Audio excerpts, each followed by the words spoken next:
in your Interlodge Freemason Basketball League powered by the so-called Ballers. You are watching ALTP against Hawk 2. Good morning, everyone. I'm your host, the one and only Ludwig Van Magic Man. You know who I am. And first points will go for ALTP. Team ALTP wearing black and orange, while Team Hawk wearing green jersey. Recap of this game. Team Hawk coming from a victory just a while ago, while Team ALTP gunning for their first win. Talyara, one-on-one, unable to buy a basket as Ferrer corrals that rebound. Camantigue slow things down. Well, one thing here for Team Hawk, they came from behind during their last game, no? So let's see if they will start aggressively here. Talyara leading the charge using his left hand, and Talyara will convert, making it a 4-point game. Well, one thing again, no, as we recap their previous game for Team Hawk, they were down as Valdez, who was their savior from their previous game, gunning that buzzer beater 3-point shot. San Juan drops it off to Hernandez, and Hernandez making that basket.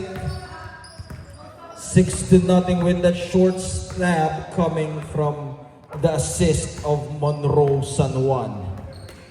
Still nothing here for Hawk 2. Down low to Montuano, challenging the defense of Soriano and Suase. Foul on Soriano, that is his first personal foul, and free throws will be rewarded to Montuano. Is that Montuano or Mantuano? I think it's Montuano, no? Oh. On the line, shooting 2 is Montuano, missing his first charity. By the way, this is the best time for us to promote our YouTube page. So for our audience, please try to subscribe to our YouTube page, So-Called Ballers 21. Please share and follow your favorite team. Taken away by Montuano, 2-on-1. But Hernandez with a defensive stance. Down low Suase, unable to control it. Soriano with the rebound. Camantigue controlling it. Here comes Paraiso, drops it up to Montuano, using the right hand and using the board as his friend. 6-2 is our score in the opening minutes of this second game in your Sunday Super Bowl. Valdez able to track down the rebound, and it touches the foot of Ferrer. Miscommunication right there. ALTP, their team standings 0-1, while Team Hawk winning their first game just a while ago. Drop pass to Hernandez. Hernandez unable to buy a basket. Rebound clobbered by Montuano. Valdez at the middle. They give it to Montuano. Montuano looking at his options from the corner. Camantigue, front iron. Hernandez in transition. Hernandez, crossover. Hernandez. He will be called for the foul. That would be on Camantigue. Camantigue, that is his first personal foul. First team foul for Team Hawk. Hernandez on the line, shooting 2. So this is going to be a tongue twister as we see Fernandez. No? Hernandez and Fernandez, both guys coming from different teams. Fernandez in the ball game, so just one letter separating both guys. Now Fernandez and Hernandez. Okay, on the line, makes the basket as they extend the lead to 6-8-2. Well, this is a deja vu of the first game, no? Team Hawk also down during the opening minutes, but they were able to mount a comeback behind this guy's performance. Well, he has been leading their team, Fernandez, no? Of Team Hawk. Suase able to cut away that play As Hernandez, defensive awareness from him. Baseline throw-in. Looking for the cutters. Hernandez to Suase, to Soriano. Soriano powers his way down low as he gets a second serving. And ball will remain with ALTP. A chance for them to make a basket. From the corner, San Juan lets it fly. Bounces off. Baseball pass. Here comes Ferrer as he cuts down the lead to 4. Beautiful play set up by Montuano as he was able to see the open guy with that outlet. Montuano again pushes the tempo, but this time Soriano is there to cut that play.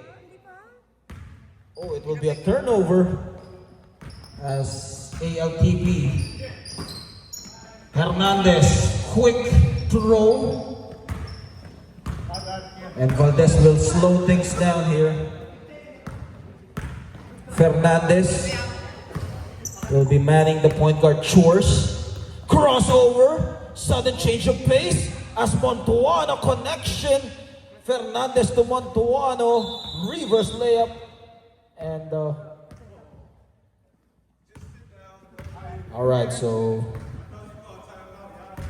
no timeouts, some clarifications here.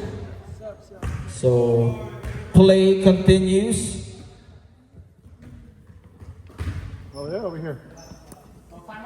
No timeout, so ball will go to Team ALTP. As there was some misunderstanding there between Musni and our referees. By the way, our referees for today, referee Vince and referee Billy, are officials for this ballgame substitution. Dayan Dante in the ballgame. Well, those jerseys are giving me some confusion between Dayan Dante and Musni. No, that ever since the first game, no? Well, they look alike. They wear the same jersey. But here comes Dayan Dante wearing that Jordan 12 cherry. Montuano bounces off from that three-point shot. And then Montuano, both ends of the floor. Valdez lights it up short. Soriano controls the rebound. Suase on the attack, pushes the tempo. Sees no opening. Decides to take it by himself. Hernandez is there for the offensive putback. San Juan short. Talyara. Short stab for Talyara. 10-6 with 12 minutes and 15 in the first half. Fernandez. Dayan Dante. Corner. And they swing that ball around looking for Valdez. Valdez creating some space. There's some chaos down the floor. Camantigue left wide open and he will knock it down from the corner pocket, cutting the lead down to 110-9. Camantigue from long range. Hernandez trying his own version. Too strong.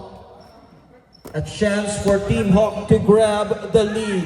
Hernandez, hesitation block, but he will get a piece of the hand. Foul, number 3. Foul on Suase. Substitution after the first throw. Fernandez on the line to tie the ballgame. Substitution. Berrendo in the ballgame as well as Lagman. Fernandez will try to complete his charities. Let's see if he does. Not this time. We are tied at 10 with 10 minutes remaining here. Jump stop. Stops and pops for Talyara. How many? Valdez using the clock. Camantigue again, no hesitation for Camantigue, but Montuano is there to recover it from the corner. Fernandez at the post. Montuano able to power himself, muscling his way down low as he makes the basket. We are tied at 12. Suaze to Berrendo. Berrendo being tightly guarded here, stolen away by Dayandante. Dayandante forwards it to Fernandez, and Fernandez again. Well, this guy has been leading the fast break, always on the hunt on the backcourt. Berrendo from the corner. San Juan with the hand on his face, too strong. Nothing for him. Valdez to Dayandante. Dayandante goes all the way, kicks it out from the corner. Valdez again pulls the trigger, and Valdez buckets for him. Well, that has been his bread and butter.